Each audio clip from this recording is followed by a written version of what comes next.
सहस्रवस्तमं ज्येष्ठराजं ब्रह्मणां ब्रह्मणस्पतानः सुरवन्नोतिभिः सीदसादनम्। ॐ श्रीमन्महागणाधिपतये नमः। ॐ वाङ्मे मनसि प्रतिष्ठिता मनो मे वाचि प्रतिष्ठितम् आविरावीर्महेति वेदस्य मानस्थः श्रुतं ये मा प्रहासीः अनेनाधीतेन अहोरात्रान् सन्दधामि ऋतं वदिष्यामि सत्यं वदिष्यामि तन्मामवतु तद्वक्तारमवतु अवतु माम् अवतु वक्तारम् अवतु वक्तारम्। ॐ शान्ति शान्ति शान्तिः।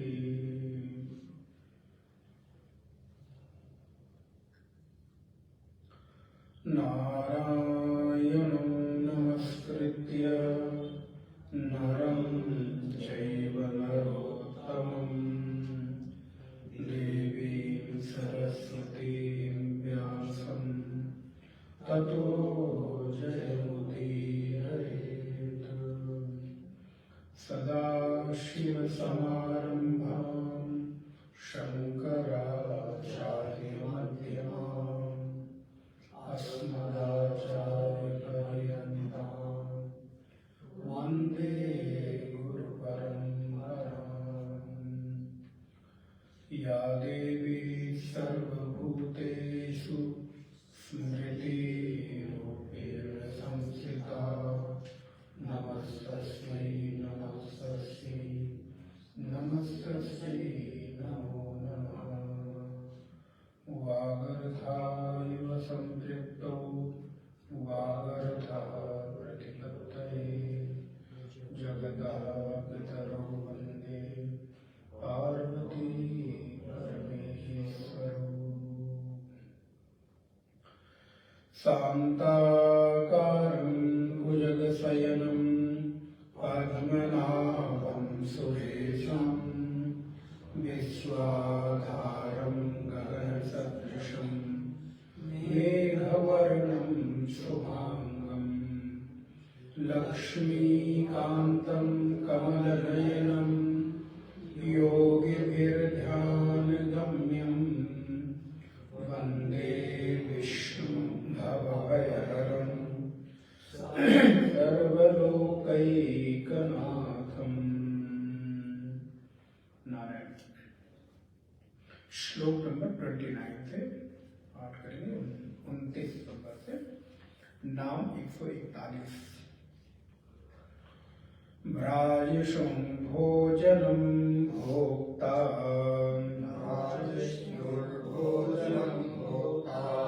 सहिष्णुर्जगदादिजः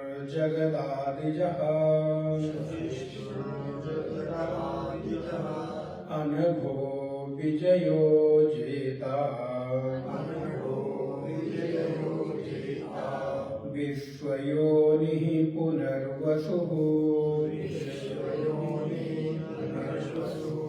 उपेन्द्रो वामनः प्रांशुः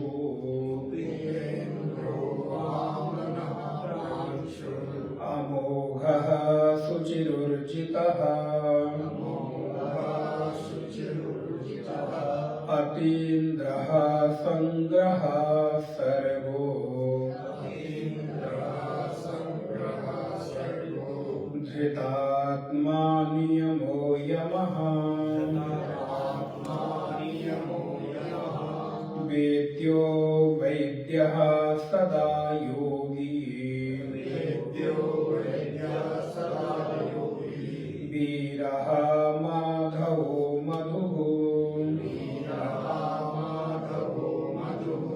मतीन्द्रियो महामायो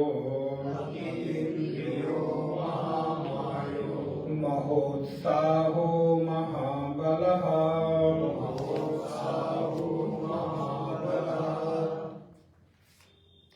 महाबुद्धिर्महावीर्यो महाशक्तिर्महाद्युतिः अनिर्देश्य वपुः श्रीमान् अयमात्मा महदृक् अमेयात्मा महदृक्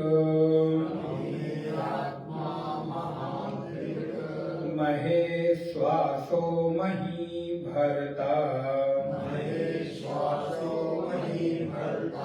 श्रीनिवासः सतां गतिः अनिरुद्धः सुरानन्दो गोविन्दो गोविदाम्पतिः मरीचिर्दमनो हंसः सुपर्णो भुजगोत्तमः हिरण्यनाभः सुतपाः पद्मनाभः प्रजापतिः अमृत्युः सर्वदृक्सिंहः संधाता संधिवान् स्थिरः अजो दुर्मर्षणः शास्ता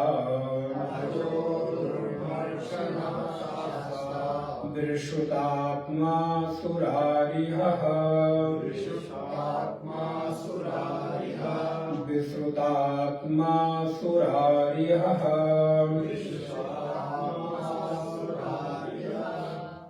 नारायण। भगवत कृपा से हम लोग श्री विष्णु सहस्त्रनाम ज्ञान यज्ञ के द्वितीय भाग में प्रवेश कर रहे हैं। पिछले सत्र में हम लोगों ने भगवान विष्णु के 140 नामों तक जो व्याख्या है वो देखा था, जहां पर भगवान के विभिन्न नामों को हम लोग उनकी लीलाओं को, उनको उस प्रकार के नाम से क्यों परिभाषित किया गया, इन विषयों को यथाशक्ति यथामति देखने का प्रयास किया गया। यद्यपि प्रत्येक नाम के पीछे की जो लीला है वो बहुत विस्तृत होती है, उन सबको उतने विस्तार से कह पाना शक्य नहीं होता। तथापि किंचित हम लोग प्रयास करते हैं कि इस बहाने भगवान के प्रत्येक नाम के साथ परिचय हो जाए, और नाम के साथ परिचय होता है तो नामी के साथ परिचय बढ़ता है। जब हम किसी का नाम पुकारते हैं तो उसके साथ नाम को ही केवल नहीं पुकारते, अपितु उस नामी को भी पुकारते हैं, या नाम के साथ नामी का जो चित्र है अपने आप जेहन में मन में आ जाता है। कोई राम हो तो आपके आसपास उसका नाम राम पुकारिए, कोई श्याम हो श्याम पुकारिए, मोहन हो तो मोहन, गीता, सीता, रीता, जो भी नाम हो सकता है। तो जब हम नाम पुकारते हैं तो वो जो नामी है अपने आप हमारे सामने उसका चित्र, उसका आकार, उसका रूप, उसका स्वरूप, उसका सौंदर्य, उसकी प्रतिभा, उसके कार्य, सब कुछ हमारे सामने उकर कर चला आता है। आपके आसपास कोई सेवक रहता हो तो जब आप उसका नाम पुकारते हैं तो नाम पुकारने के साथ ही उसका पूरा व्यक्तित्व, आपका कोई प्रिय हो उसका नाम पुकारा तो बचपन से लेके और अभी तक की सारी लीलाएं मुझे लगता है विदिन 2-4 सेकेंड आप इमेज कर सकते हैं, ज्यादा देर नहीं लगती। इसीलिए भगवान के प्रत्येक नाम को हम लोग बार बार दोहराते हैं। तो आप देखिए माला पर एक ही नाम, एक ही मंत्र को रोज दोहराते चले जा रहे हैं, हजारों बार दोहरा लिया। लेकिन मजे की बात यह भी है कि जब उस भाव के साथ दोहराते हैं तो कभी उस नाम के साथ बोरियत नहीं होती।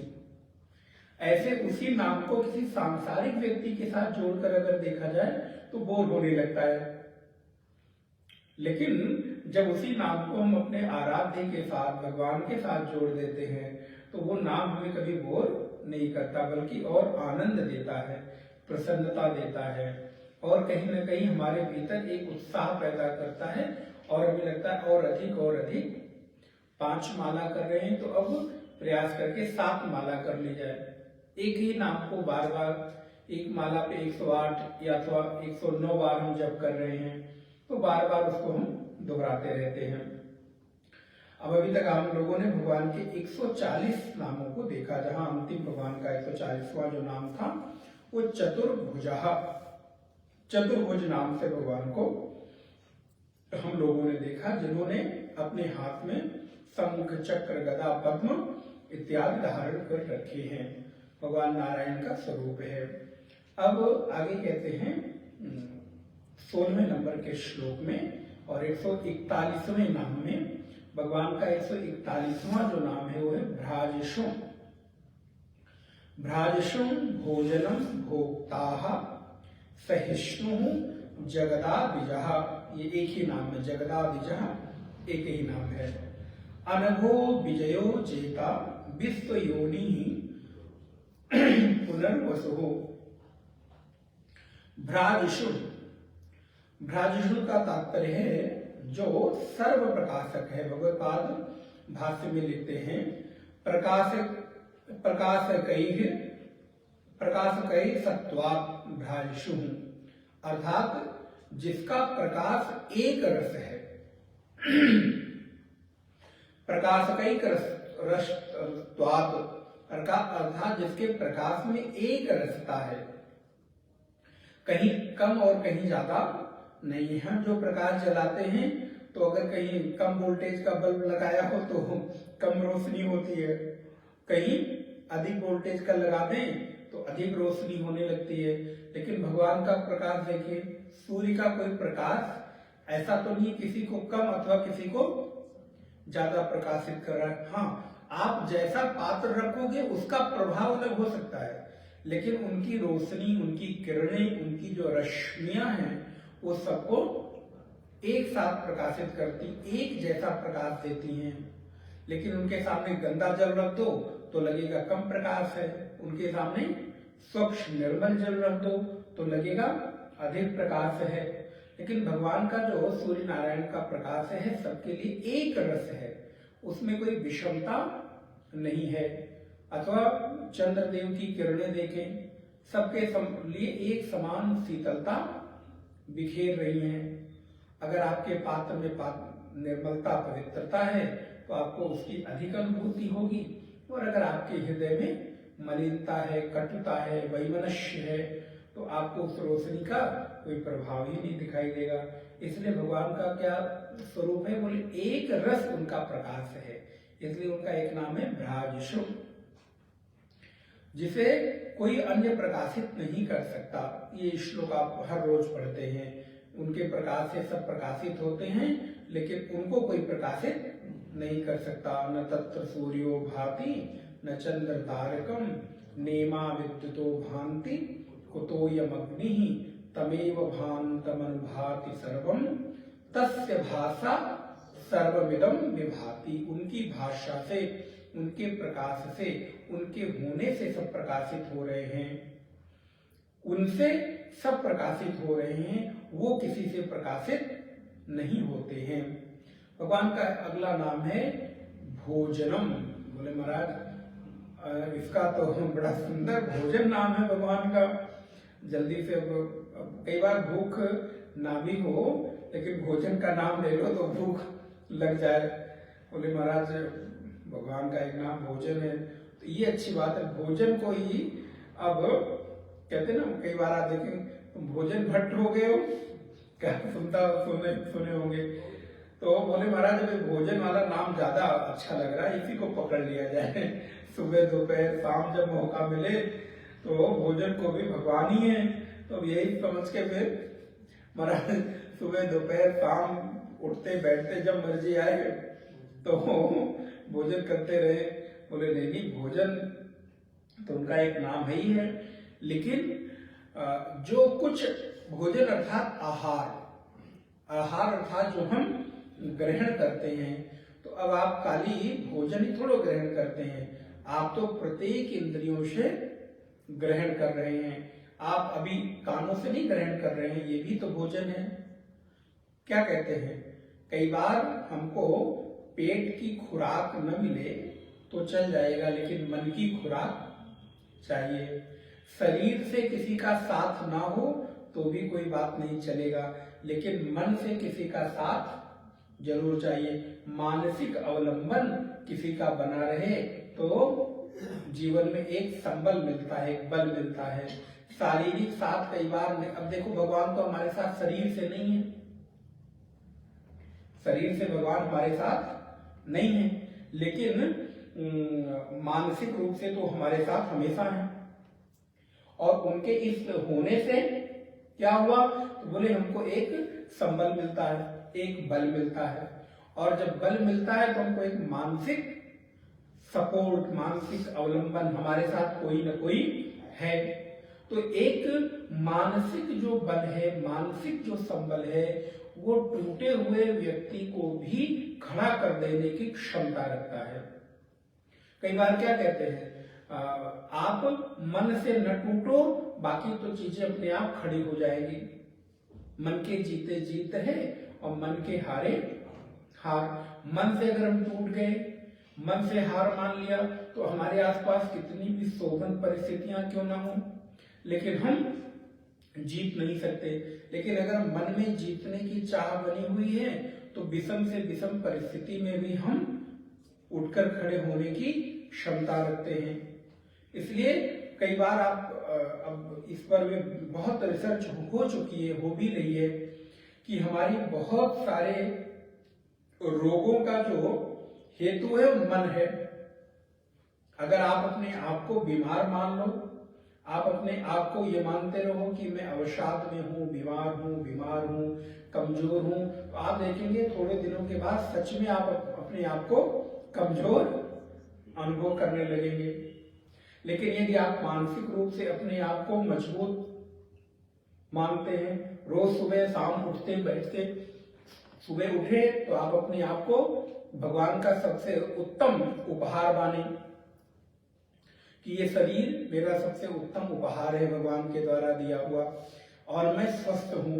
रात को सोने के पहले भी ये भावना, ये कल्पना करके सोए, भले ही कल्पना करके सोए कि मैं बिल्कुल स्वस्थ हूँ, निरोगी हूँ, मुझ में किसी भी प्रकार का कोई रोग, तो वैसे जो हार्मोन्स हैं वो आपके भीतर पैदा होने लगते हैं। उसी प्रकार की आपके भीतर की जो रासायनिक प्रक्रिया है वो कहते प्रारंभ हो जाती है। तो हमें ये प्रयास करना चाहिए कि हमेशा, इसीलिए कहते हैं कि हमेशा सकारात्मक रहो, पॉजिटिव रहो।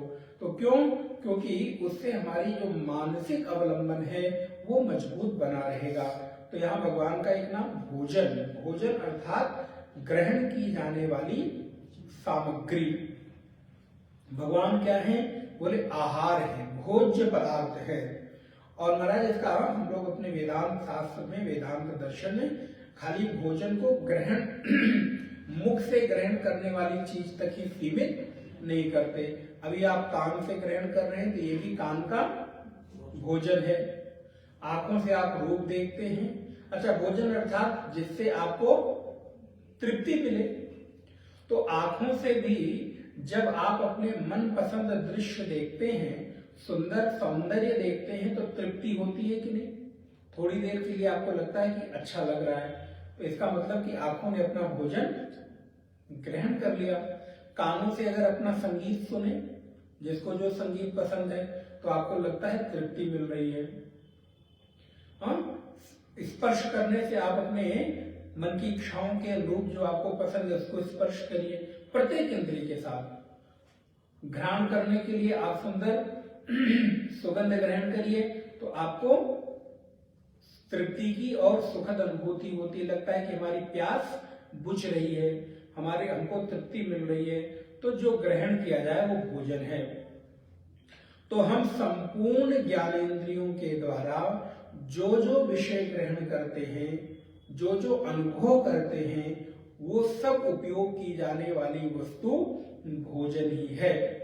इसलिए हम शारीरिक रूप से भोजन, मानसिक रूप से भोजन और बुद्धि का बौद्धिक भोजन, यदि कोई बुद्धिमान व्यक्ति है, विचारवान तर्कवान व्यक्ति है, अगर उसको वैसे विचारवान लोग न मिले तो आप उसको बाहर का कितना भी कंफर्ट दे दो, सुख सुविधाएं दे दो, उसको कभी तृप्ति नहीं होगी। अब हम लोगों के साथ है, आप कितने भी शोभन परिस्थितियों में रखें, लेकिन उसके साथ साथ कम से कम दिन भर में 1-2 लोग इस तरह के मिलने चाहिए कि जिनके साथ थोड़ी भले आधे घंटे की 20 मिनट की चर्चा हो, लेकिन कोई तो चर्चा होनी चाहिए।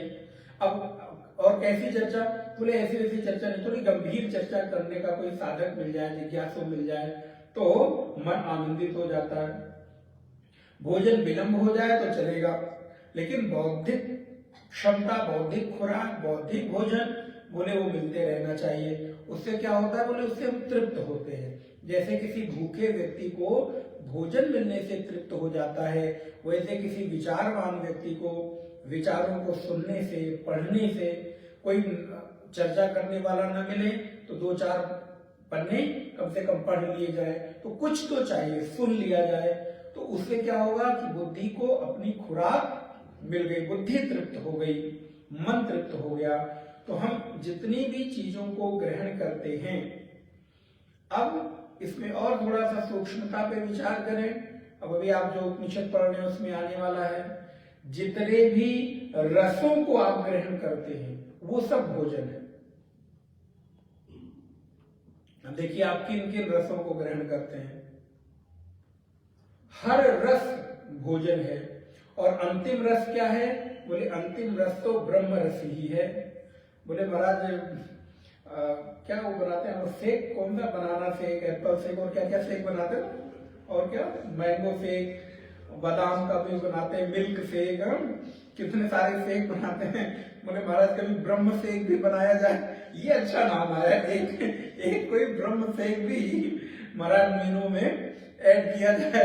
बोले ब्रह्म शेक में क्या क्या पड़ेगा, द्रव्य क्या क्या होगा? बोले अब वो तो फिर ब्रह्म शेक का जो द्रव्य है वो सबसे पहले तो उपनिषद होगा, उपनिषद को उसमें मिक्सी में डाल के, बोले महाराज वो मिक्सी में नहीं तो पता चले उठे कोई माता जी आज ब्रह्म शेक बनाया जाए तो तैतरीय उपनिषद को ही महाराज फिर उसमें थोड़ा नींबू डालते, नींबू नहीं, थोड़ा दूध डाल दो, थोड़ा ठंडा जल डाल दो और कुछ चीनी डाल दो, थोड़ा ड्राई फ्रूट डाल के फिर महाराज लीजिए। क्या है? बोले आप बहुत उपनिषद से ब्रह्म का उपदेश करते हैं, आज हमने ब्रह्म रस ही घोल के आपको रख दिया, लीजिए पूरा ब्रह्म ही पिला रहे हैं। तो बोले नहीं, वो ब्रह्म रस शब्दों के माध्यम से हृदय में प्रवेश करता है, जिसको भागवत में क्या कहते हैं?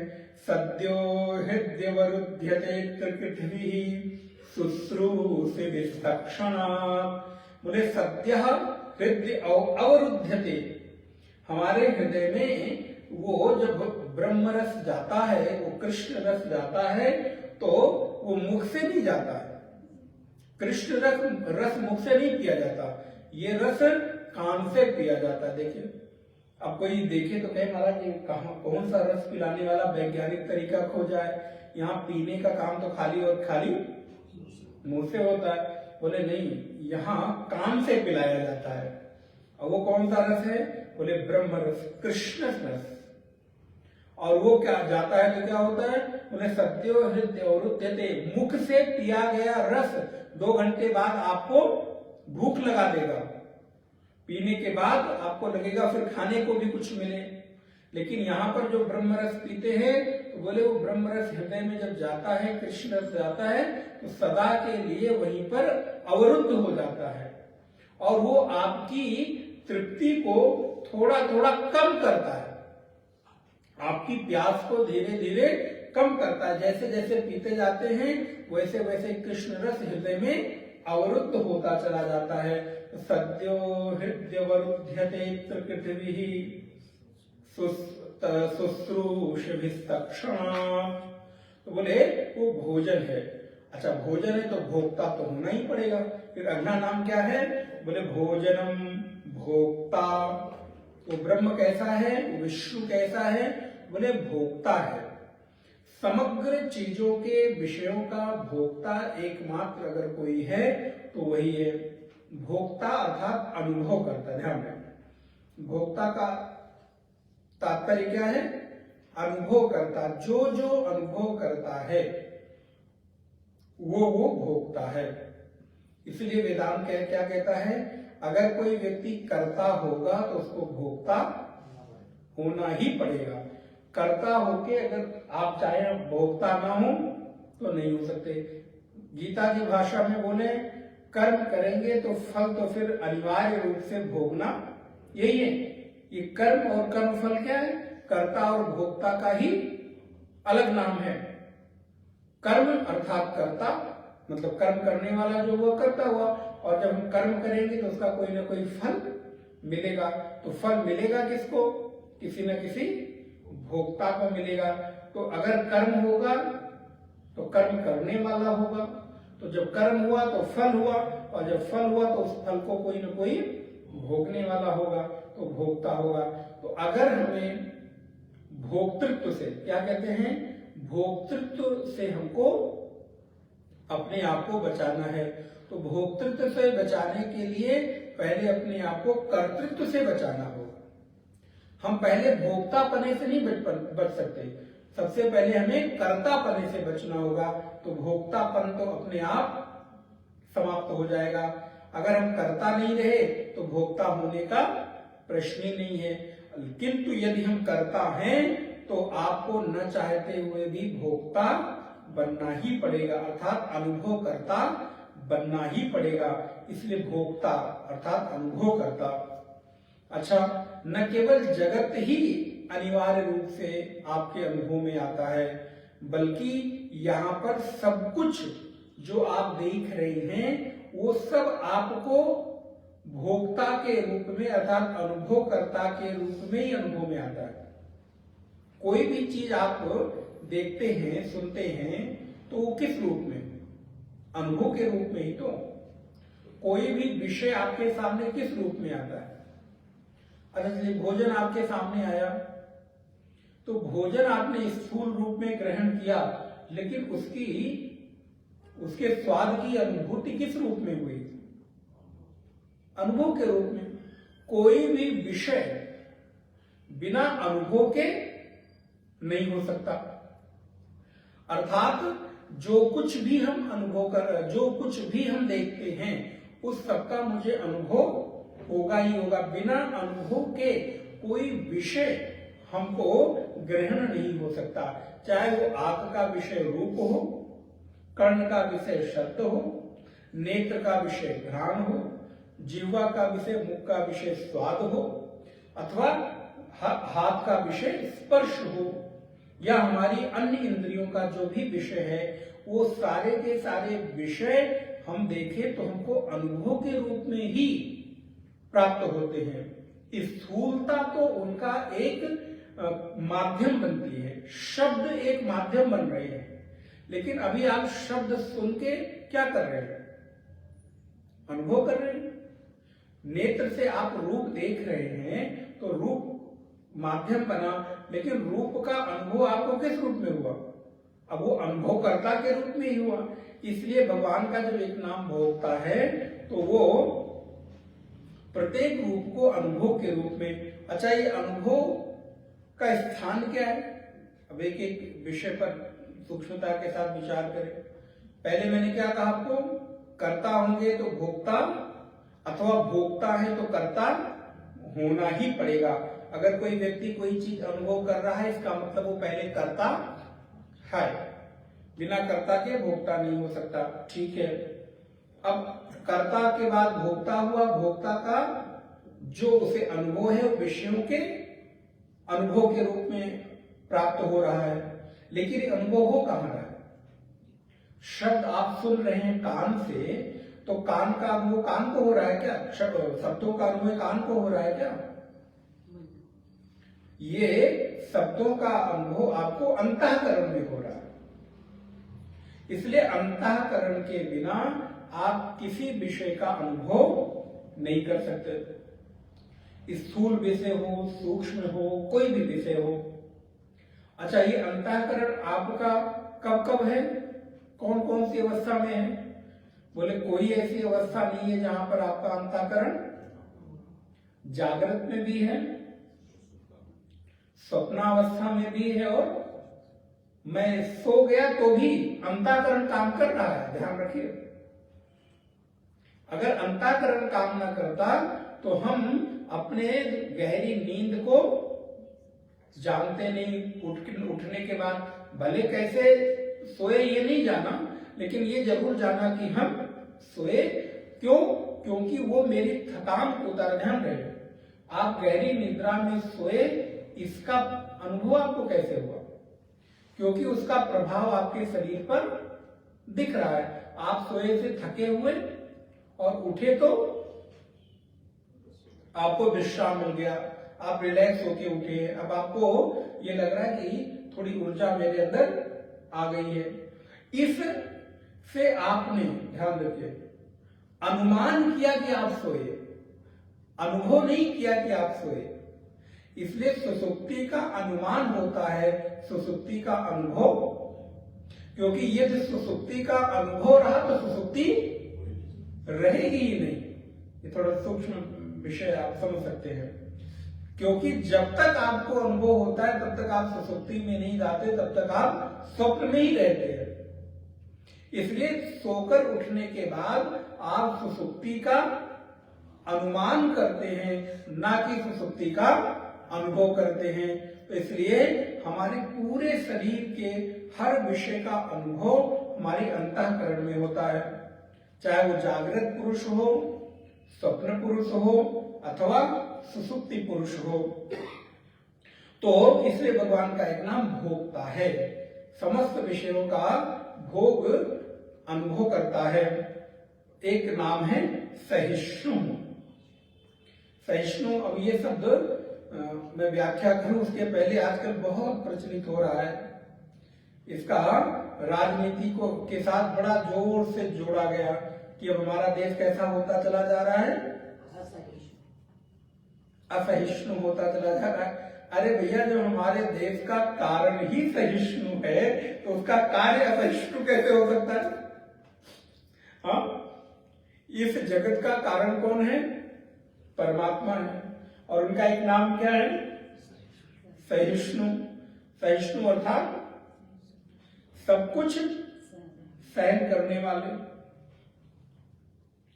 पीड़ा को सहन करने वाले, सुख को सहन करने वाले, दुख को सहन करने वाले, लाभ को, हानि को, यश अपयश, जन्म मृत्यु, प्रत्येक घटनाओं को, जो भी द्वंद्व है जीवन का, प्रत्येक द्वंद्व को सहन करने वाले भगवान विष्णु हैं। वैराग्य को, तितिक्षा को कैसे सहन करते हैं?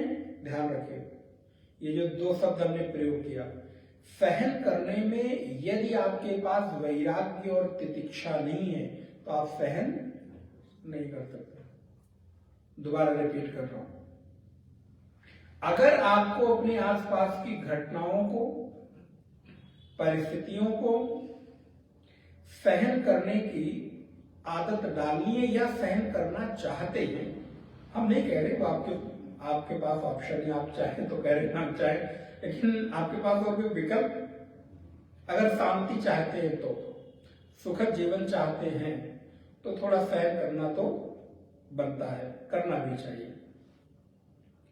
इसके लिए दो गुण क्या चाहिए? बोले सबसे पहले वैराग्य चाहिए। वैराग्य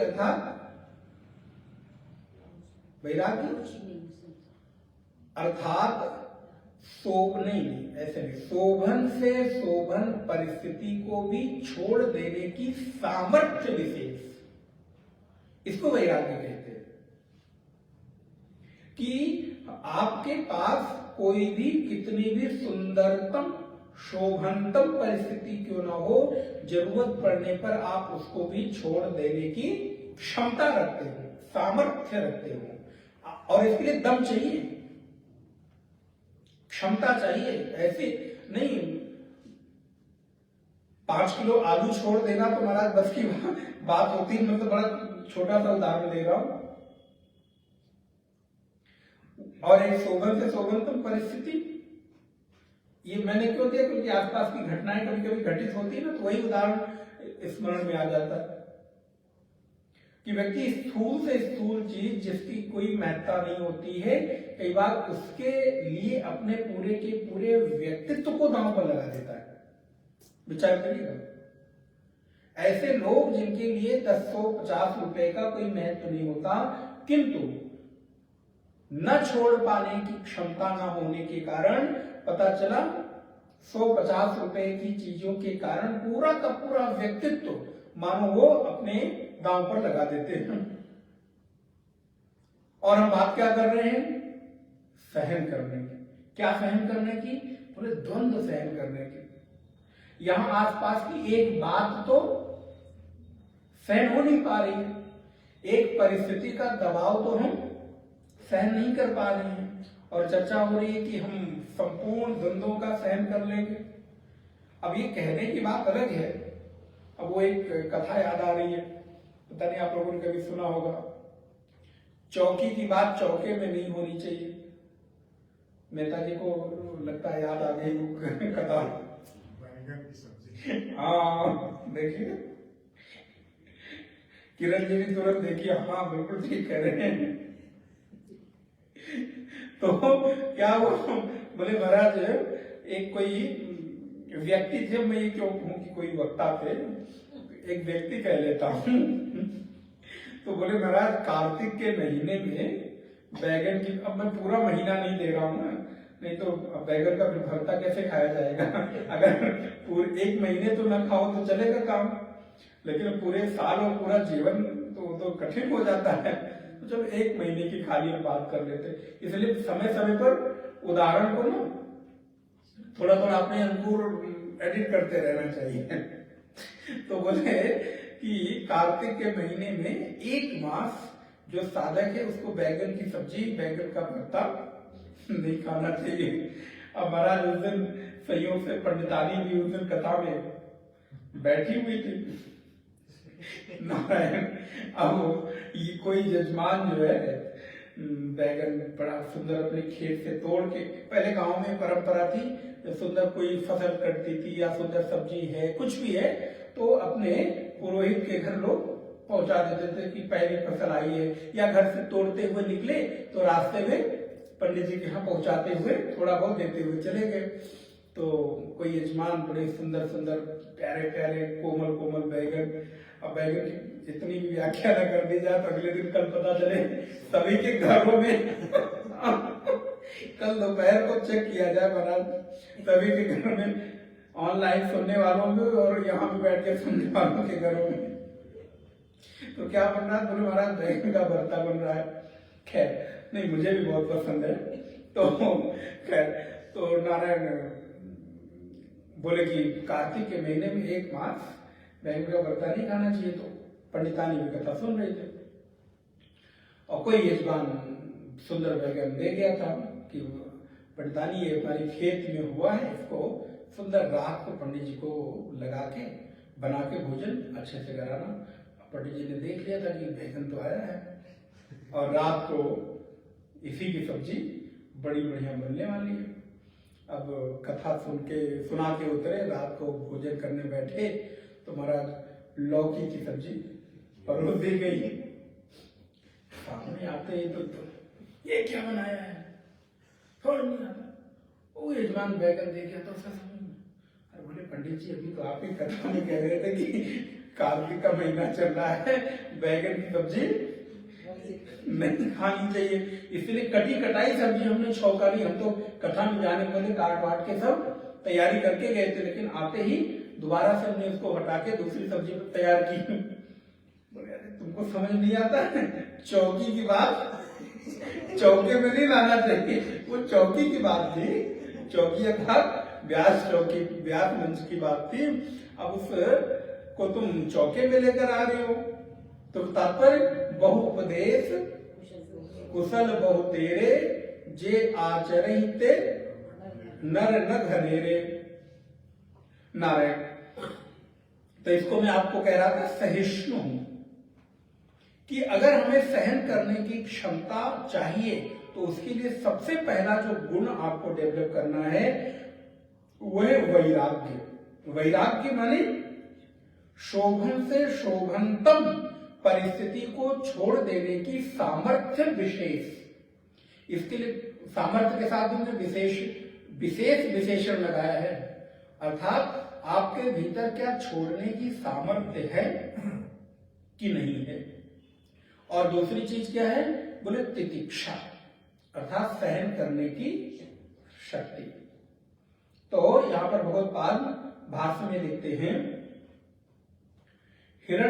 हिरण्याक्षादीन सहते अभिभवती सहिष्णु। हिरण्याक्षादि को सहन करते हैं, अर्थात उन्हें नीचा दिखाते हैं, इसलिए भगवान का एक नाम सहिष्णु है। आप देखिए कंस, क्यों भगवान का एक नाम हिरण्य सहिष्णु पड़ा है? कंस, शिशुपाल, दंतवत, जयद्रथ,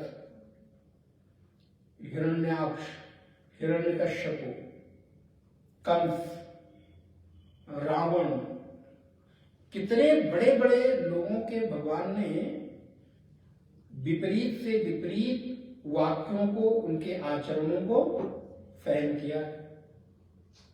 भरी सभा में शिशुपाल गालियां दे रहा है, लेकिन भगवान कह रहे हैं कि भाई अब ठीक है सहन कर रहा हूं, लेकिन अब सहिष्णु का मतलब अब ये भी सहन करने की क्षमता भी एक समय तक है। अच्छा, इसका प्रतिकार भी मैं इसलिए नहीं कर रहा हूं कि मुझे सहन करने की हिम्मत नहीं रह गई। ध्यान रहे, शिशुपाल वाली घटना को ऐसे समझिएगा, इसलिए मत समझिए कि भगवान ने 100 गालियां माफ की और अगर इसके बाद दिया तो तुम्हारा वध कर दूंगा। इसलिए किया कि भाई अब इसकी गलती अक्षम्य हो रही है और ये कई बार हमारी सहन शक्ति को कायरता न समझ ले, एक, और दूसरा अब तुम्हारे ही कल्याण के लिए तुम्हारा वध उचित है। इसलिए भगवान ने कहा कि भाई तुम कर लो जितना करना चाहो, लेकिन एक समय सीमा है, इसके बाद अब तुम्हारा कल्याण इसी में निहित है कि तुम्हारा यही कृत्य। आप भगवान की करुणा देखो कि शिशुपाल जैसे दुष्ट के नीच कर्म को ही भगवान ने आलंबन बना के उसका उद्धार कर दिया। ये भगवान की विशेषता, उसको अलग से कोई कार्य नहीं करना पड़ा, अलग से कोई परिश्रम नहीं करना पड़ा, उसी उसकी नीचता के कर्म को बना के भगवान ने उसका उद्धार कर दिया। इसलिए तो भगवान सहिष्णु, आपने आसपास की परिस्थितियों को सहन करते हैं, वह सहिष्णु है। इसलिए जो लोग हम लोगों पर ये कहते हैं कि हम बड़े असहिष्णु होते जा रहे हैं, तो महाराज अब इस पर तो बड़ी डिबेट हो जाएगी। अन्य देशों में एक छोटी सी परिस्थितियों पर, एक छोटी सी बातों पर कितनी बड़ी बड़ी प्रतिक्रियाएं हो जाती हैं। आप विचार करके देखिए, कोई उनके देश के प्रति एक लाइन बोल के देखे, किसी दूसरे धर्म में आप चले जाइए, आप मालिक के गुस्ताखी में एक लाइन भी बोल नहीं सकते। यहां आपके पास खुद स्वतंत्रता दी जाती है। अच्छा, राम जी के लिए जो भी तुम्हें सोचना सोचो, उसका निराकरण करने के लिए हम लोग बैठे। आप विचार करके देखिए सनातन धर्म का सौंदर्य और वैशिष्ट्य। हम कभी ये नहीं कहते कि राम और कृष्ण को तुम खाली कहने से भगवान मान लो, आप अपने तर्क, लेकिन हाँ शास्त्र सम्मत तर्क युक्ति पर खरे उतारो, कसौटी पे कसो, और फिर उनको परमात्मा मानो। श्रद्धा पूर्वक आप उन पर जिस प्रकार के चर्चा को करना चाहो आप करो और आइए हम आपको तैयार है। लेकिन दूसरे लोग जो कह दिया वो कह दिया, एक शब्द भी, लाइन तो बड़ी दूर की बात है, एक शब्द भी विपरीत सुनने को तैयार नहीं है। उसका परिणाम क्या है? तन सर से जुदा, सर तन से जुदा। आप विचार करके देखिए कि सहिष्णुता का कि पराकाष्ठा सनातन धर्म के आगे कहां टिक सकती है? क्यों? क्योंकि हमारा कारण ही सहिष्णु है, विष्णु ही सहिष्णु है, तो उनका प्रभाव तो हम लोगों में। कई बार हम लोगों पर लोग आक्षेप करते हैं कि हम लोग क्यों नहीं इस तरह की चीजें कर सकते हैं, क्योंकि कारण ही हमारे परमात्मा इस तरह के है ना कि उदारता कूट कूट कर भरी हुई है। परिस्थितियों को तुरंत परिणाम में बदलने के लिए नहीं, छोड़ देने में हम लोग भरोसा रखते हैं। अच्छा चलिए देखा जाएगा। लेकिन दूसरे, क्योंकि हमारे कृष्ण, हमारे राम, हमारे परमात्मा ही इस प्रकार का उदाहरण हमारे सामने प्रस्तुत करते हैं। तो भगवान का एक नाम है सहिष्णु जगदादिजः, अगला नाम है जगदादिजः, अर्थात जा का अर्थ होता है जाना, जगदादिजः, जो जगत को, जगत आदि को उत्पन्न करते हैं, जगत के प्रारंभ को करने में जो सबसे पहले कारण है वो परमात्मा विष्णु है, इसलिए उनको जगदादिजः कहते हैं। भाष्यकार लिखते हैं हिरण्यगर्भ रूपेण जगदाद उत्पद्यते स्वयमिति जगदादिजः। हिरण्यगर्भ के रूप से जो परमात्मा सबसे पहले इस जगत में उत्पन्न होते हैं, इसलिए उनको जगदादिजः कहते हैं। अनघो, अनंत, अनंत शब्द बड़ा सुंदर है। अग का अर्थ होता है पाप। भाष्यकार लिखते हैं अघम न विद्यते, अघम न विद्यते अस्ति ही अनघा अपहत पापमा। छांदोग्य उपनिषद में आता है अनघा अपहत पापमा। ब्रह्म को क्या कहा गया कि उसमें किसी भी प्रकार का पाप नहीं है, वो अनघ है जिसमें किसी भी प्रकार की कालिमा नहीं है, किसी भी प्रकार का पाप नहीं है। अघ न विद्यते यस्येति, जिसमें पाप नहीं है, अघ नहीं है, अर्थात जिसमें किसी भी प्रकार की मलिनता नहीं है, मल नहीं है। ध्यान रहे, पाप उसी से होता है जिसमें मल होता है, अथवा इसको ऐसा समझते हैं, जिसके अंतःकरण में मल होगा पाप उसी से होगा। अपने और हमारे जीवन के उदाहरण से समझिए, दूसरे को छोड़ दीजिए। आपने जब भी कभी कोई अकृत्य किया होगा जो करने योग्य ना हो, जब भी कोई पाप किया होगा, उस समय की अपनी मनाई स्थिति और अपने हृदय को एक बार के लिए विचार करिए कि मन के भीतर पाप बिना कालिमा आए, बिना मल के आए आप कोई पाप कर ही नहीं सकते। अच्छा, जानते हुए भी आपसे पाप हो जाता है। बार बार वो श्लोक याद रखा करिए कि जानते तो हैं कि जो नहीं करना चाहिए, लेकिन फिर भी करते हैं। पता तो है ये नहीं करना है, फिर भी हो गया। ये करना है, फिर भी नहीं करते। जानामि धर्मम न च मे प्रवृत्ति, जानामि अधर्मम न च मे निवृत्ति। हे राघव, हे प्रभु, हम लोग अपने प्रभु से प्रार्थना करें, प्रभु जब हम कभी हमसे भी पाप होता है तो मुझे मालूम है ये पाप नहीं करना चाहिए, लेकिन फिर भी इससे हम निवृत्त नहीं हो पाते। मालूम है कि ये धर्म है, फिर भी उसमें प्रवृत्त नहीं हो पाते। क्यों? क्योंकि हृदय के भीतर मल होता है, कालिमा होती है। लेकिन वो विष्णु कैसा है? बोले उसमें किसी भी प्रकार का मल नहीं है, किसी भी प्रकार का कालिमा नहीं है, इसलिए उसका एक नाम क्या है? अनघ। जिसमें अघ ना हो, पाप ना हो, वो अनघ हो सकता है। और जिसमें अघ नहीं होगा, पाप नहीं होगा, वही पुण्य आत्मा होगा, पवित्र आत्मा होगा, वही मल रहित होगा। तो उसके पूजन से उसका प्रभाव फिर मेरे हृदय में भी आएगा। अच्छा, जो कार्यों की त्रुटियां हैं, हमारे कृत्यों में जो किसी भी प्रकार की त्रुटियां हैं, वो भी कब आती हैं? आलस्य के कारण, प्रमाद के कारण। देखिए, आलस्य और प्रमाद भी मल ही है। कई बार हम छोटे छोटे से कार्य भी आलस्य और प्रमाद के कारण नहीं करते हैं, बल्कि मर्यादा का उल्लंघन हमसे हो जाता है। हमको जिसे कुछ नहीं कहना चाहिए उसे हम कह देते हैं। क्यों? क्योंकि आलस्य और प्रमाद वो भी मल है, और वो मल हमसे पाप करा देता है। क्यों? क्योंकि कहीं ना कहीं मर्यादा का उल्लंघन हो गया। इसलिए परमात्मा कैसे हैं? बोले वो अनघ है, पाप रहित है। और हो भी क्यों ना? क्योंकि वो सदा सबसे अलिप्त रहते हैं।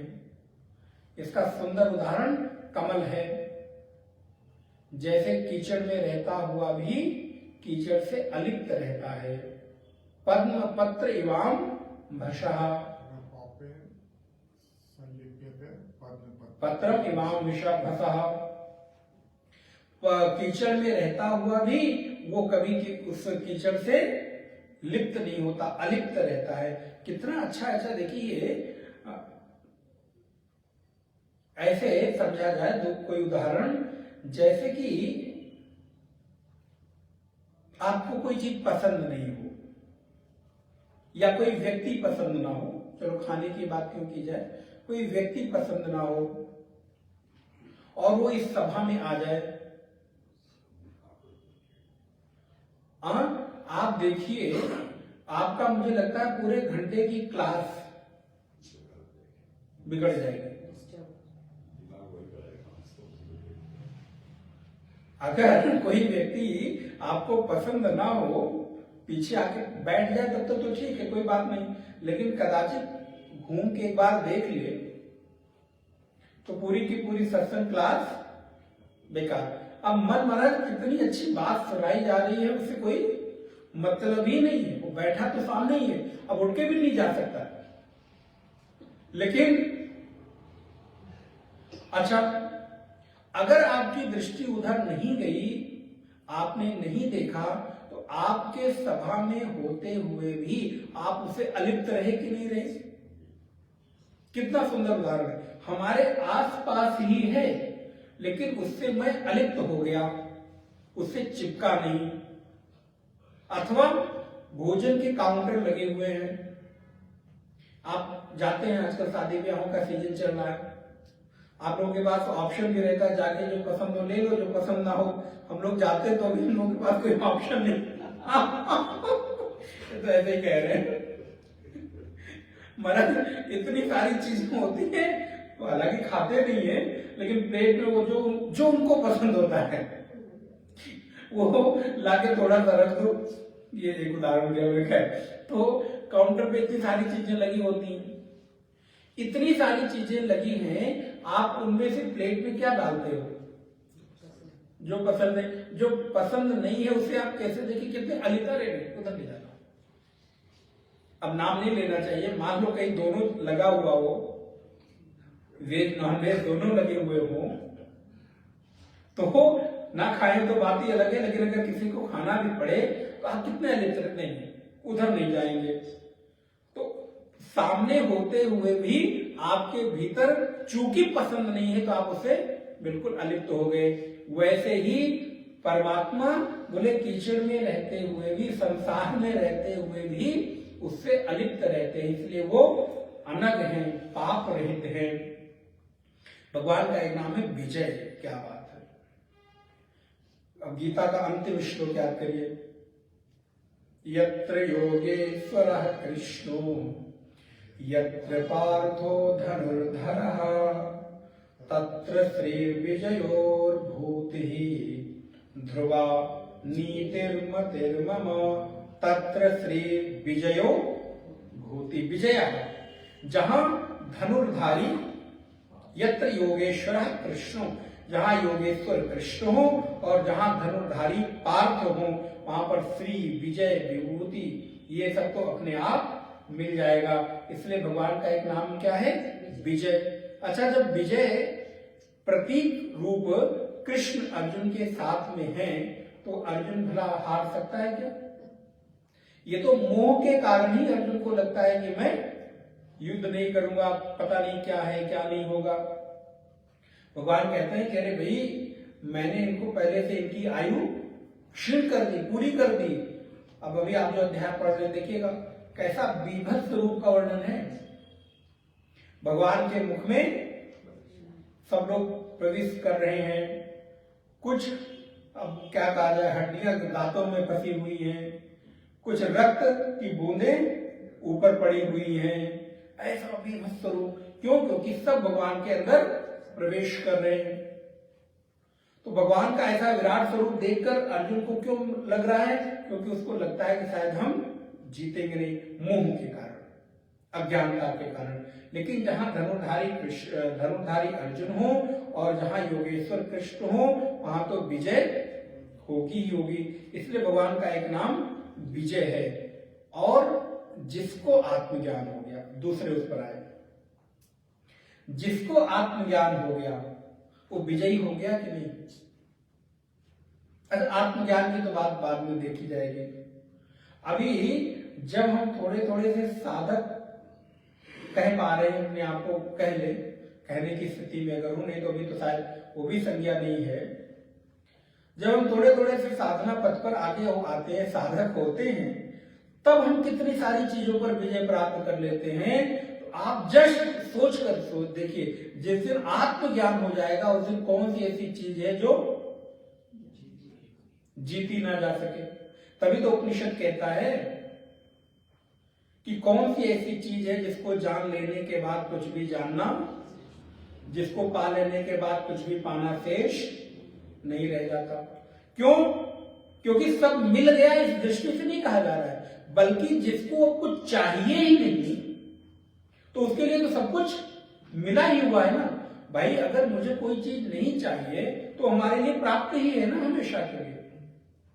इसीलिए तो जब भगवान के निवास का स्थान पूछा गया मानस में, तो वहां पर क्या आई पंक्ति, बड़ी सुंदर बात आई, जाय न चाहिए कबहू कछु, जाय न चाहिए कबहू कछु, तुम सन सहज स्नेह, बसहु निरंतर तास उर, सोराउर निज गेह। कहां रहूं?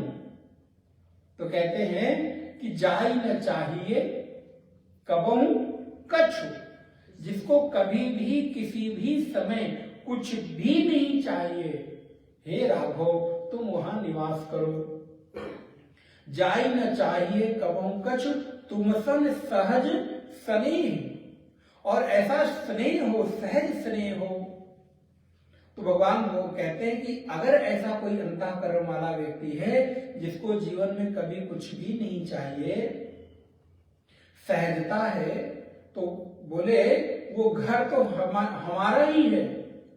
अगर ऐसा कोई साधक मिल जाए, संत मिल जाए, तो समझिए साक्षात उस हृदय में परमात्मा निवास कर रहे। क्योंकि भगवान खुद ही कह रहे हैं कि जो ऐसा अंतःकरण वाला है, जिसको कुछ कभी नहीं चाहिए, सहज है, जिसको प्रेम है मेरे से, बसो निरंतर तास उर, भगवान ने स्वीकार भी किया, मैं उसके उर माने हृदय में सदा बसता हूं, एक दो दिन नहीं, बसो निरंतर, सो राउर निज गेह। अच्छा, आप अपने घर में एक दिन रहते हो कि 2 दिन? घर कहते ही उसी को है, इसलिए होटल को घर नहीं कहा जाता। आप होटल में भले 1 साल रुक जाओ, लेकिन आप कहते क्या हो? आप ये नहीं कहते कि मैं घर में रह रहा हूं। भले आपने कोई होटल किसी काम के लिए कहीं बाहर दूसरे शहर में गए, 1 साल के लिए बुक कर लें एक कमरा, लेकिन आप क्या कहते हो? होटल में रह रहा हूं। लेकिन आप अपने किसी भी शहर में जहां रह रहे हो, भले वो किसी किराए का घर हो, तो कहते तो घर है, आगे भले किराएदार लगा दे, हाँ भाई किसी किराए के घर में, नहीं तो आप उसको घर कहते। क्यों? घर का मतलब ही है जहां जाने आने में कोई प्रतिबंध।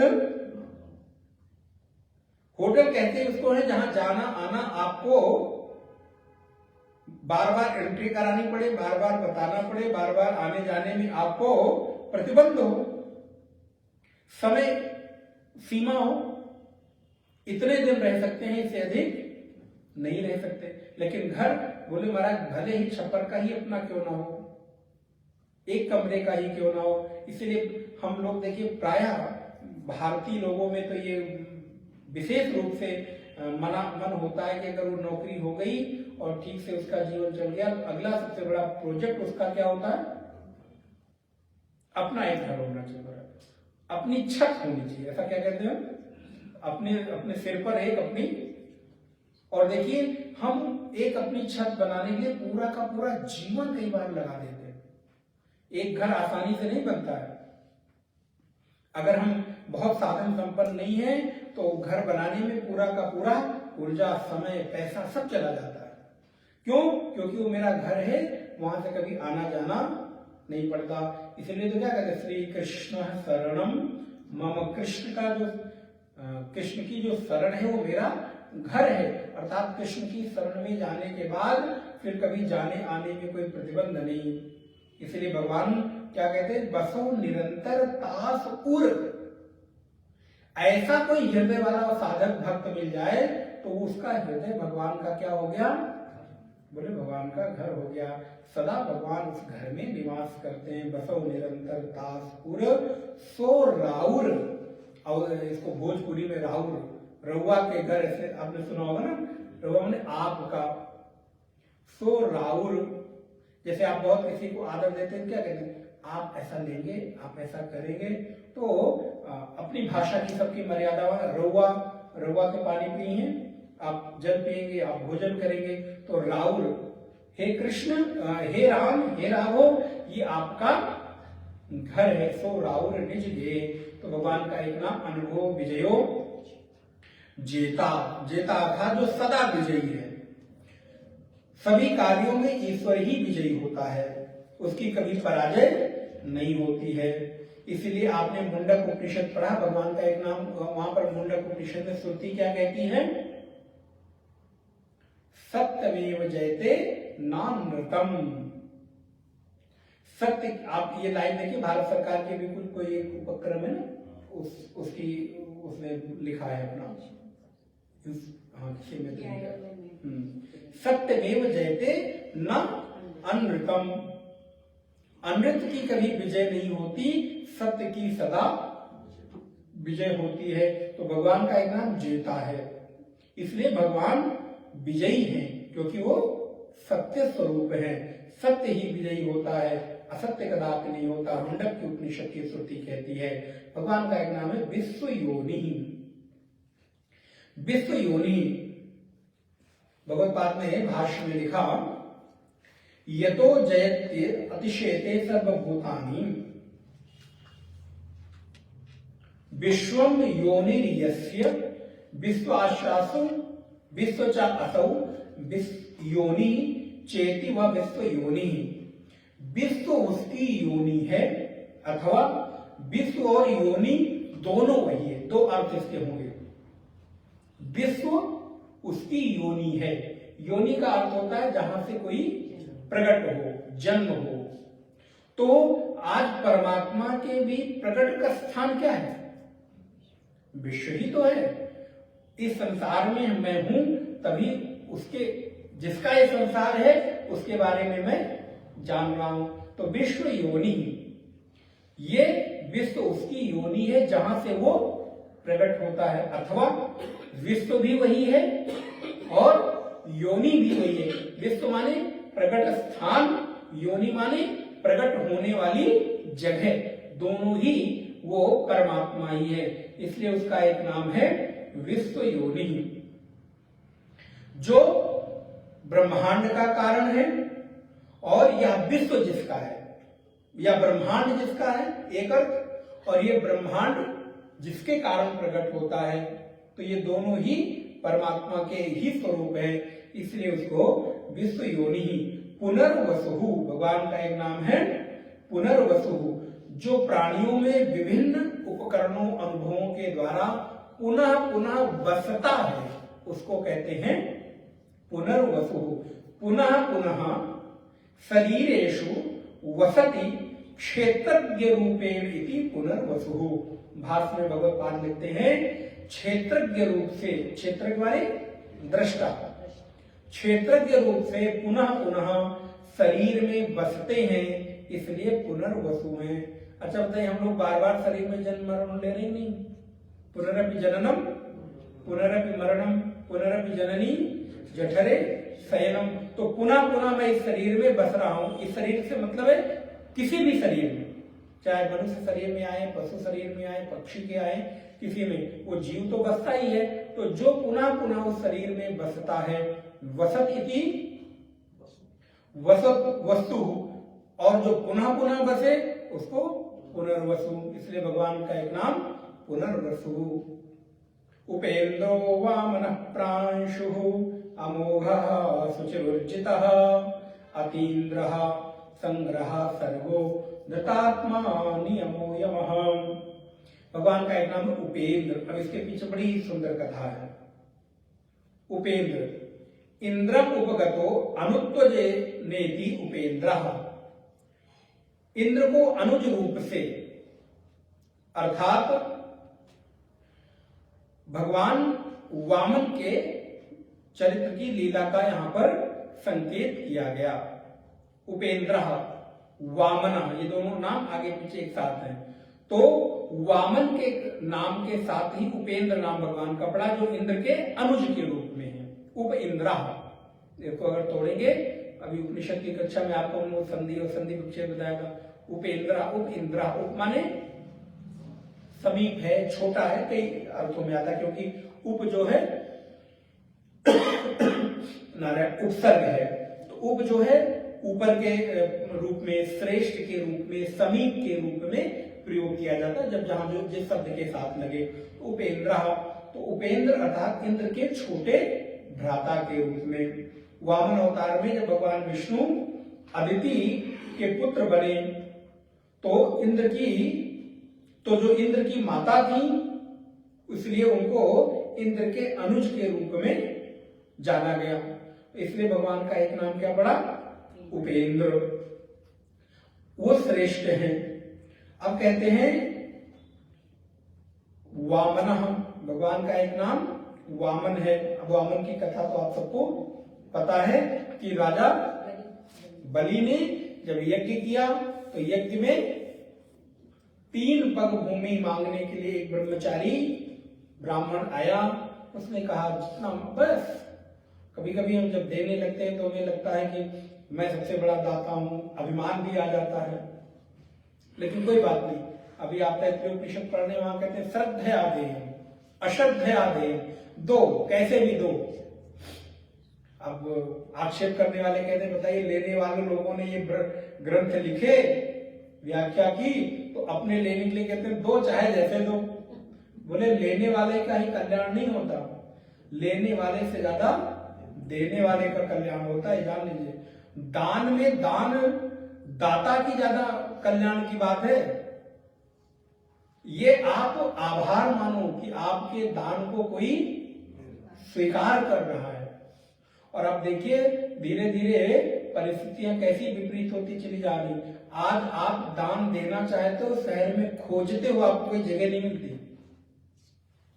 आपको अन्न दान करना है, लोग पूछते महाराज अन्न दान कहां करें, वस्त्र दान, कोई लेने को, क्योंकि देने वालों ने देते समय ऐसा मान लिया कि जो जिसको मैं दे रहा हूं उसके ऊपर एहसान कर रहा हूं, दया कर रहा हूं, उसको निरीह समझ के, गरीब समझ के।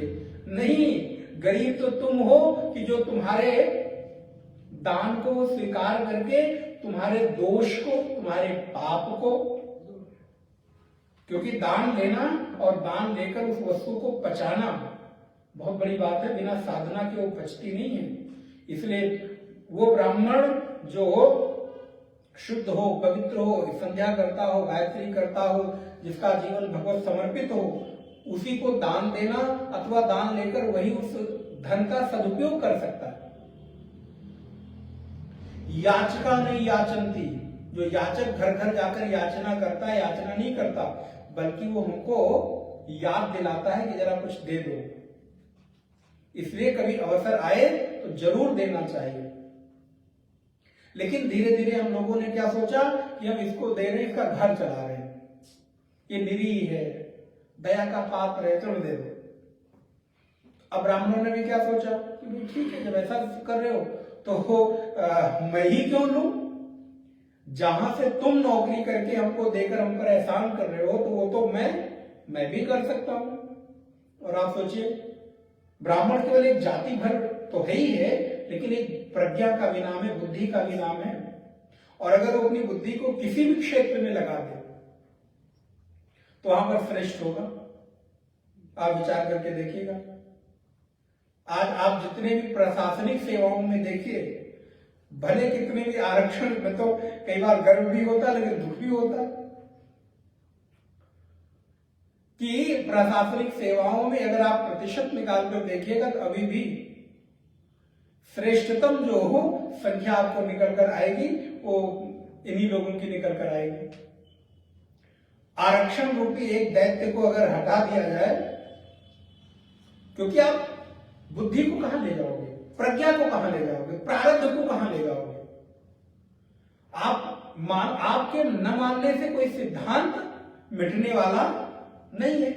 वो किसी भी क्षेत्र में यदि सच में अपनी बुद्धि का प्रयोग निवेश करे, आप सोचिए, ज्ञान के श्रेष्ठतम ग्रंथों के एक एक सिद्धांत को समझने में हम लोगों को वर्षों बीत जाते हैं। ऐसी बुद्धि से निकली हुई ये जो ज्ञान की धारा है, वो कहां से निकल सकती है? आप विचार करके देखें। तो बलि के यज्ञ में भगवान वामन बन के आए, ब्राह्मण, वो भी ब्रह्मचारी, 3 पग भूमि मांगी। अब बलि को लगा, अरे ये मांगने वाला भी ना छोटे, उसको लगा ब्राह्मण लोग भी ना क्या मांगते हैं, हमारे जैसे राजा के सामने 3 पग भूमि, वो भी इसके पैर कितने छोटे छोटे, मैंने इतना छोटा था तो ब्राह्मण है, ब्रह्मचारी, और उसके पैर इतने छोटे छोटे, एक पग नापेगा तो कितना आएगा, इतना सा आएगी भूमि। तो मांगा भी, देखा 2-4 गांव मांग लेता, चल ठीक है कोई बात नहीं, देता हूं। लेकिन महाराज, जब भगवान ने लेना शुरू किया, मापना शुरू किया, तो भगवत भाष्य में लिखते हैं,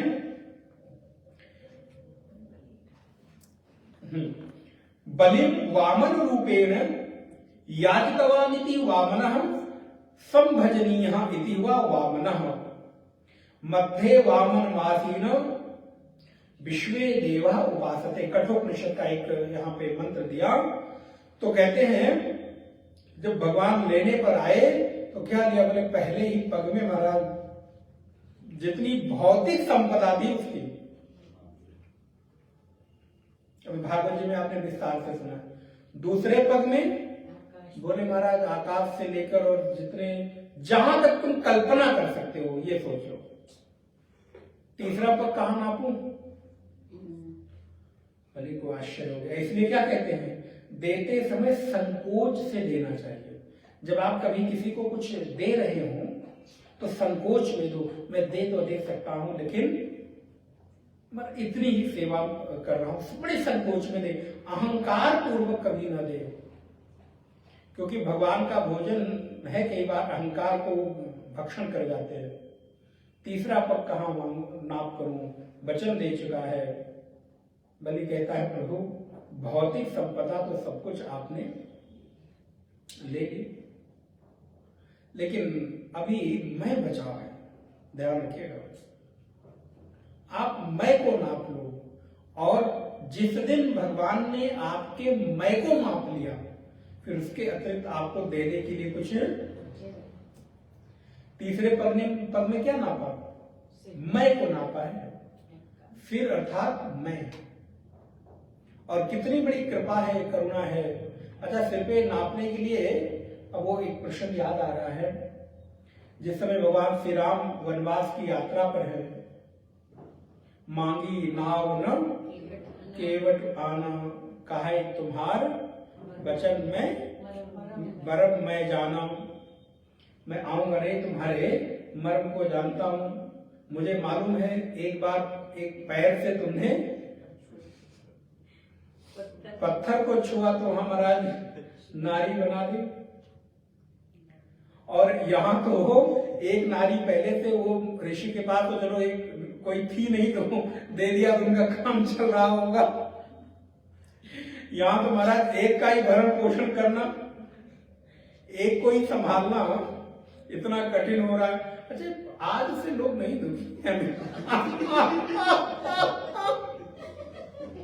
नारायण,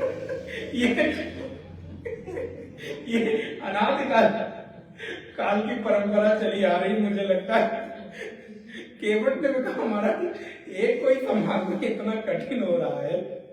ये कहीं पता चला नाव में पैर रखा, दूसरे हमारी जो हमारे जीवन यापन करने का माध्यम है, एक तो ये चली गई, और चली गई तो कोई बात नहीं, लेकिन दूसरी तैयार नहीं होगी, उसको कहां से मैं खिलाऊंगा पिलाऊंगा? ना प्रभु, ऐसे तो पैर कदम रखने नहीं देने वाला हूं। क्या चाहिए? अब देखो, भक्त के वश में है, क्या चाहिए? सारी शर्त मानने को तैयार है।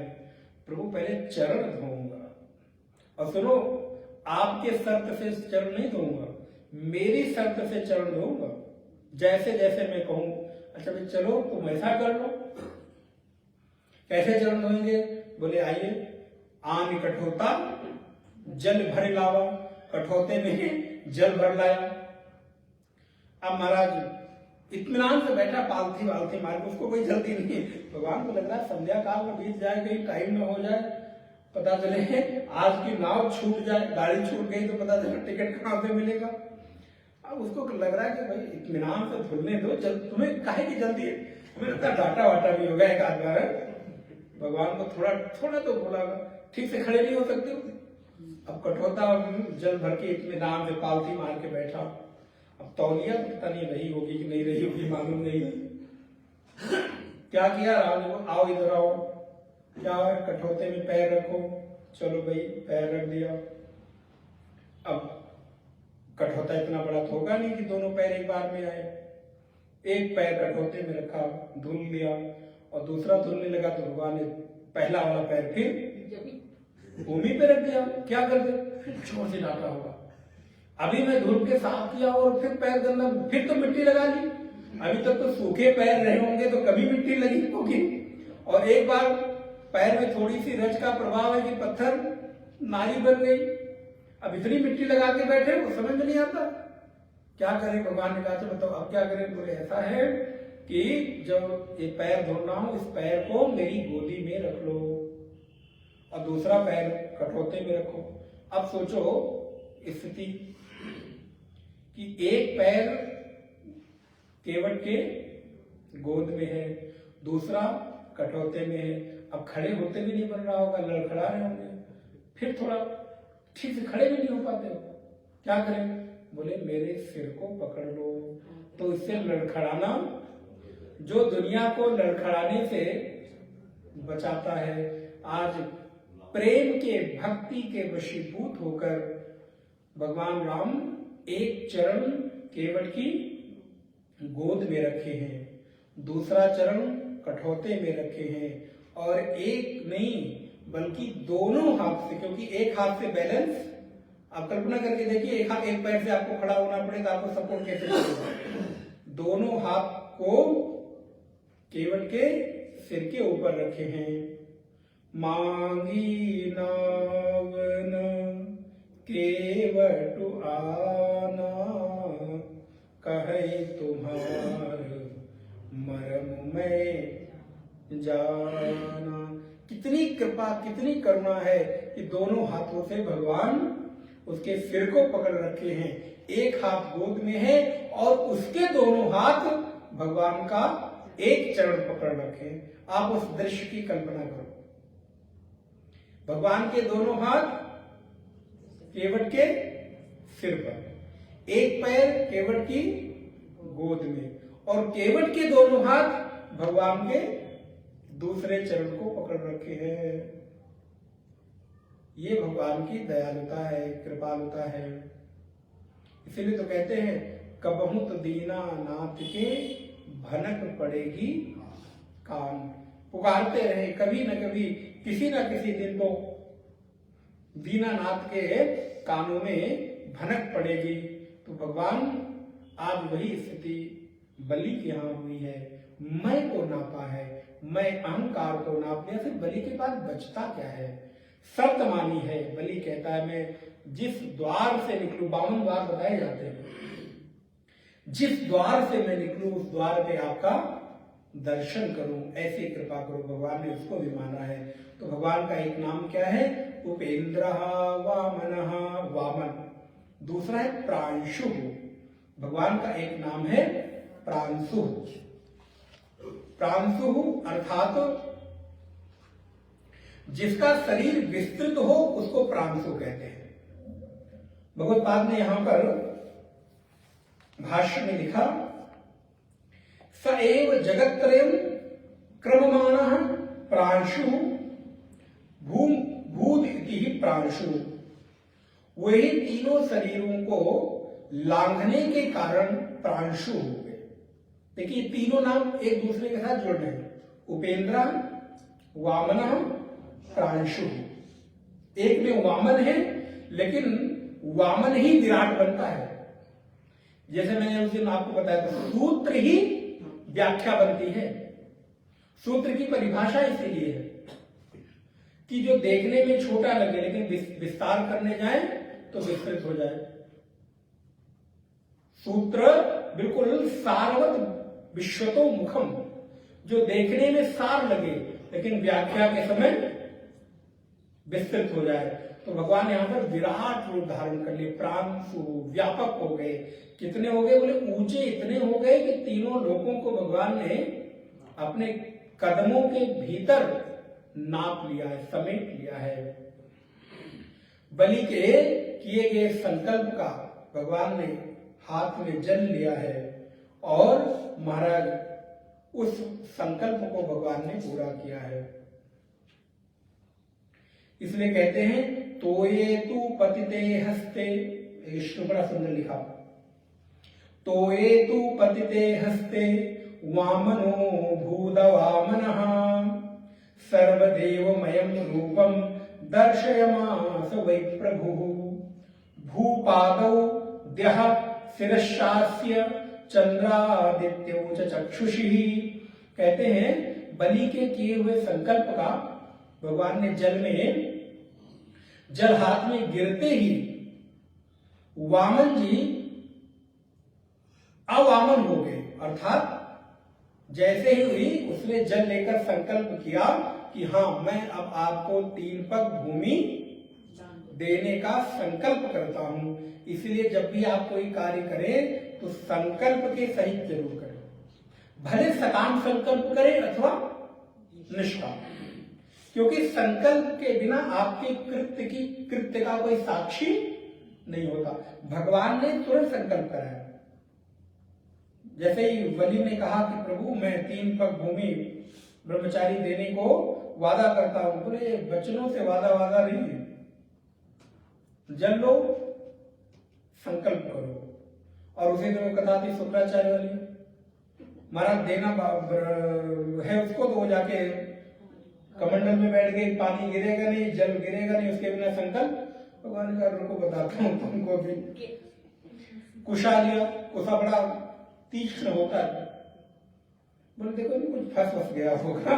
तो महाराज उनको क्या मालूम शुक्राचार्य को, तो कमंडलों के उस गिरने वाले जल के जगह में भगवान ने कहा कुछ फंस गया है।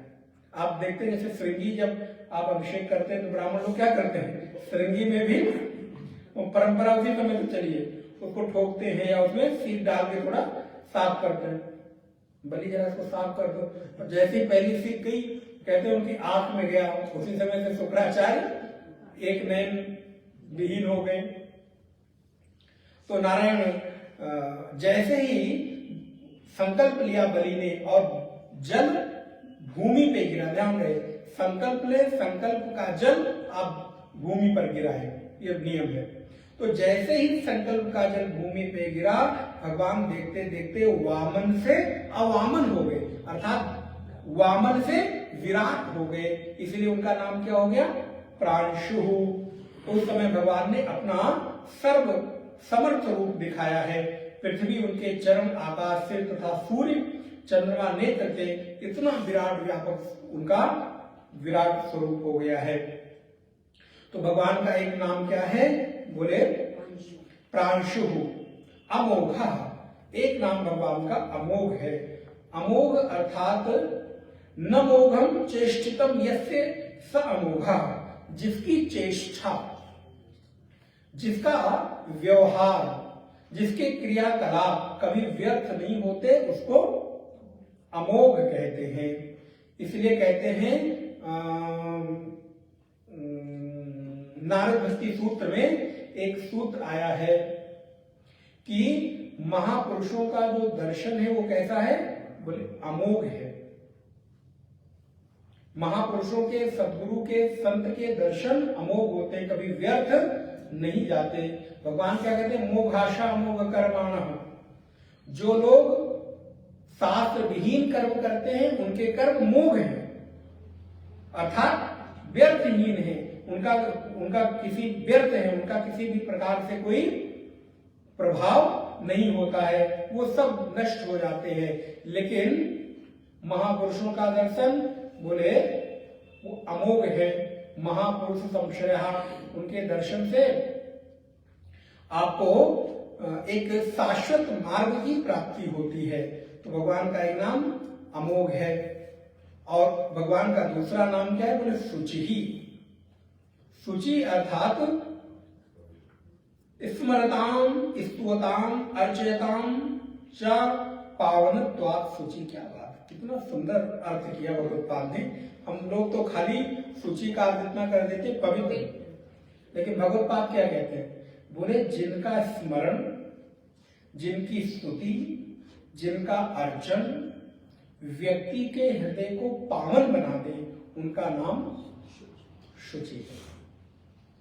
इसलिए पूजा के पहले ब्राह्मण देवता आपको क्या कहते हैं, अपवित्रः पवित्रो वा सर्वावस्थांगतोऽपि वः यस्मरेत् पुंडरीकाक्षः।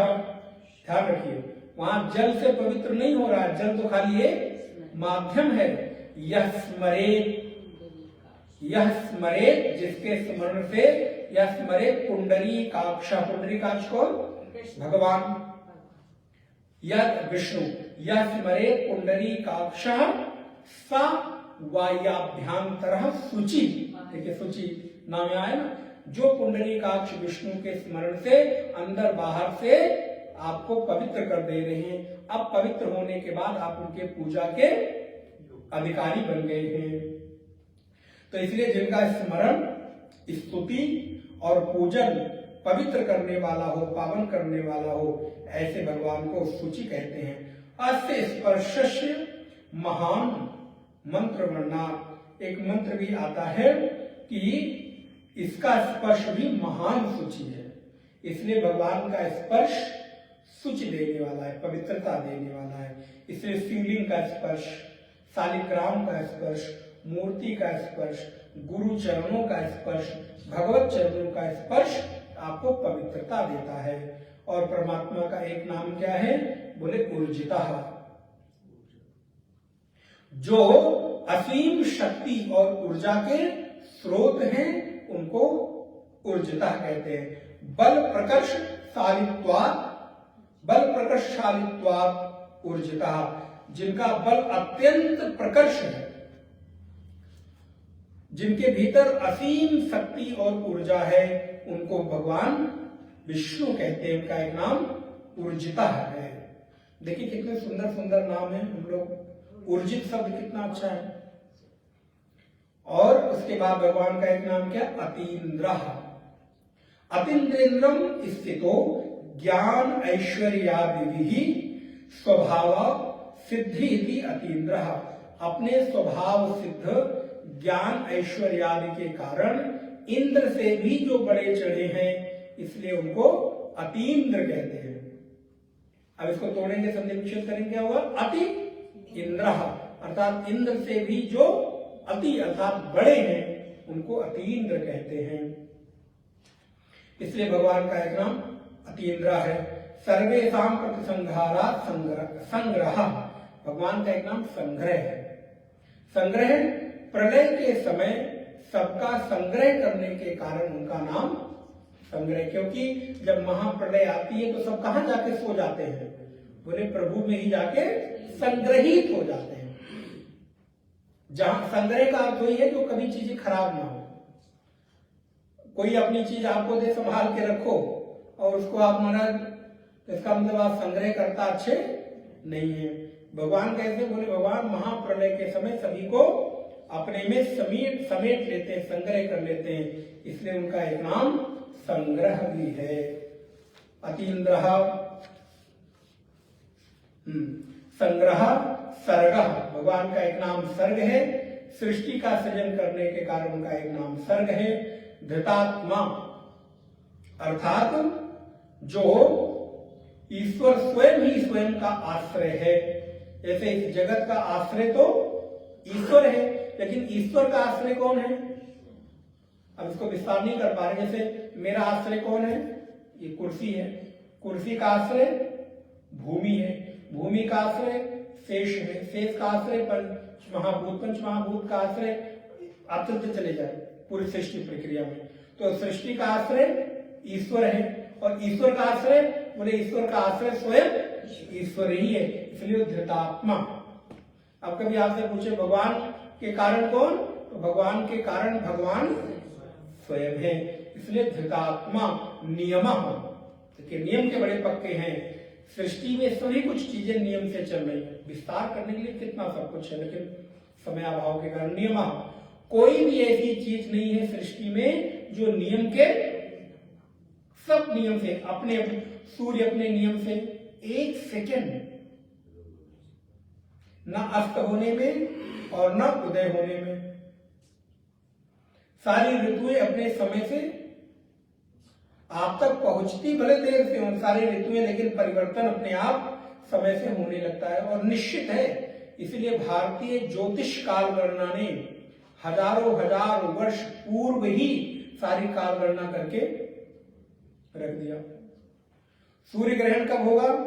वैज्ञानिकों ने हजारों लाखों करोड़ के संयंत्र बनाए और उससे बताते हैं कि अब ये प्रक्रिया, आप अपने किसी क्षेत्र के एक छोटे से पंचांग को खरीद लाइए, अगले वर्ष कितने महीने में कौन से दिन कितने बजकर कितने मिनट पर सूर्य अथवा चंद्र ग्रहण लगने वाला है, आपके विज्ञान से मेल कर लीजिए। और अगर मेल ना आए तो उनको जरा कहिए अपने आप को करेक्ट करें। लेकिन अब क्या हम करने लगते हैं? विज्ञान से इसको करेक्ट करने लगते हैं। अरे भाई, जिसको उपमा बनाई है, उपमा और उपमेय दो हुआ, तो उपमेय को करेक्ट करोगे कि उपमा को करेक्ट करोगे? हम लोग उल्टा करने लगते हैं। तो अगर अशुद्धि आ रही है, कहीं विषमता बेमेल हो रहा है, तो उनको अपने आप को, क्योंकि उन्होंने इनको अपना उपमा बनाया है, तो इसलिए परमात्मा का एक नाम नियम है। सूर्य चंद्र ग्रह तारे नदियां सब अपने अपने रिदम में चले चलते चले आ रहे हैं। और भगवान का एक नाम क्या है? बोले यमः, यम अर्थात निग्रह करने वाले, इसलिए यम यमराज कहते हैं, जो मृत्यु के देवता है, अर्थात जो निग्रह करते हैं, जो सभी को अनुशासन में रखते हैं, जो सभी के ऊपर नियम बनाने के बाद नियम का पालन कराने वाला एक व्यक्ति नियुक्त कर रखा है, इसलिए वो भी परमात्मा ही है, यम।